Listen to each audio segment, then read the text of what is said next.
कभी बसपा के mini CM Congress के पूर्व दिग्गज नसीमुद्दीन सिद्दीकी का नया ठिकाना बनी समाजवादी पार्टी 15 को गाजे बाजे के साथ आएंगे। बांदा के ठेकेदार से लेकर सत्ता के गलियारों तक का सफर अब सपा की चौखट पर मायावती के सबसे भरोसेमंद रहे सिद्दीकी अब समाजवादी झंडे तले करेंगे राजनीति।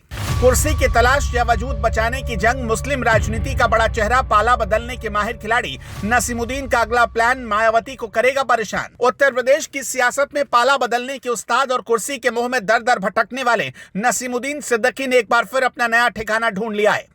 कभी खुद को बसपा का स्तंभ बताने वाले और फिर कांग्रेस की नैया पर सवार होने वाले सिद्दीकी अब समाजवादी पार्टी की साइकिल पर बैठने की तैयारी में। ये वही नेता हैं जो सत्ता की मलाई चाटने के लिए बांदा की गलियों से निकलकर लखनऊ के आलिशान बंगलों तक पहुंचे, लेकिन आज उनकी हालत बिन पानी की मछली जैसी हो गई है। 15 फरवरी को यानी रविवार को अखिलेश यादव खुद नसीमुद्दीन सिद्दीकी का स्वागत करेंगे, जिससे ये साफ हो गया कि सिद्धांत और विचारधारा इनके लिए केवल कागजी बातें हैं। सिद्दीकी का पूरा राजनीतिक सफर गवाही देता है कि वो हवा का रुख देखकर छतरी तानने में माहिर खिलाड़ी हैं।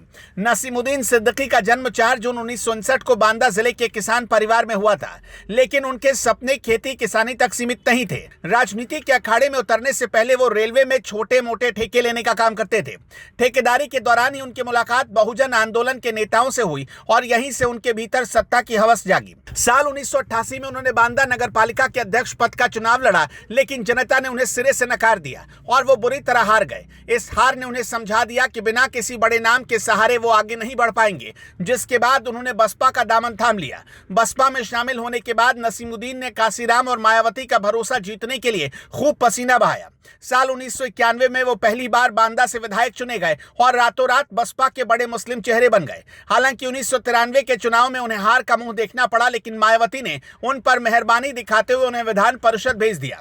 साल 1995 में जब मायावती पहली बार मुख्यमंत्री बनी तो सिद्दीकी को कैबिनेट मंत्री का तोहफा मिला। इसके बाद 1997 और 2002 की सरकारों में भी वो मंत्री पद पर चिपक कर बैठे रहे और सत्ता का भरपूर आनंद लिया। साल 2007 में जब बसपा की पूर्ण बहुमत की सरकार बनी तो नसीमुद्दीन सिद्दीकी का रुतबा 7वें आसमान पर पहुंच गया। उस वक्त उनके पास लोक निर्माण और आबकारी जैसे करीब 10 बड़े विभाग थे और उन्हें बसपा सरकार का मिनी मुख्यमंत्री कहा जाता था। वो मायावती के बाद पार्टी में नंबर 2 की हैसियत रखते थे और पश्चिमी यूपी से लेकर बुंदेलखंड तक उनका सिक्का चलता था।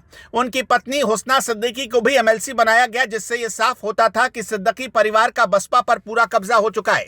लेकिन वक्त हमेशा एक जैसा नहीं रहता और 2014 की मोदी लहर ने उनके पैरों तले से जमीन खिसका दी।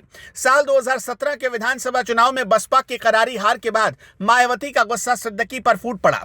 10 मई 2017 को मायावती ने उन पर भ्रष्टाचार और अनुशासनहीनता के गंभीर आरोप लगाकर पार्टी से दूध में से मक्खी की तरह निकालकर बाहर किया। इसके बाद दोनों के बीच जमकर ऑडियो वार हुआ और सिद्दीकी ने मायावती पर पैसे मांगने के संगीन आरोप लगाए। बसपा से निकलने के बाद उन्होंने राष्ट्रीय बहुजन मोर्चा नाम की अपनी पार्टी बनाई, लेकिन उन्हें जल्द ही एहसास हो गया कि अकेले उनकी कोई हैसियत नहीं है। अपना राजनीतिक वजूद बचाने के लिए उन्होंने 22 फरवरी 2018 को कांग्रेस का दामन थाम लिया। कांग्रेस ने नसीमुद्दीन सिद्दीकी को मुस्लिम वोट बैंक साधने के लिए खूब प्रमोट किया और उन्हें पश्चिमी यूपी का अध्यक्ष बना दिया, लेकिन वहां वो अपनी पुरानी रंगत दिखा नहीं पाए और कांग्रेस के भीतर ही उनके खिलाफ गुटबाजी शुरू हो गई। 2024 के चुनाव में जब कांग्रेस ने उन्हें ज्यादा अहमियत नहीं दी तो उनके सब्र का बांध टूट गया। उन्हें लगा कि 2027 के चुनाव में कांग्रेस के टिकट पर जीतना नामुमकिन है, इसलिए उन्होंने 24 जनवरी 2026 को कांग्रेस से इस्तीफा दे दिया। पिछले 20 दिनों से वो अपने समर्थकों के साथ गुप्त बैठकें कर रहे थे और आखिरकार सपा में जाने का सौदा कर लिया। अब देखना यह होगा कि जिस समाजवादी पार्टी के खिलाफ सिद्दीकी ने बरसों तक आग उगली, वहां उन्हें कितनी तवज्जो मिलती है। क्या अखिलेश यादव उन पर भरोसा करेंगे या वो केवल एक सजावटी वस्तु बनकर रह जाएंगे? सिद्दीकी का इतिहास बताता है कि वो जहां भी जाते हैं वहां अपनी शर्तों पर राजनीति करना चाहते हैं, लेकिन अब उनके पास न तो वो जनाधार बचा है और न ही वो रसूख। बांदा के एक ठेकेदार से शुरू हुआ सफर अब सपा की चौखट तक पहुंच गया है। बांदा के एक ठेकेदार से शुरू हुआ सफर अब सपा की चौखट तक पहुंच गया है, जो उनकी राजनीतिक स्थिरता का सबसे बड़ा प्रमाण है। उत्तर प्रदेश की जनता अब ऐसे नेताओं के चाल, चरित्र और चेहरे को बखूबी पहचानने लगी है।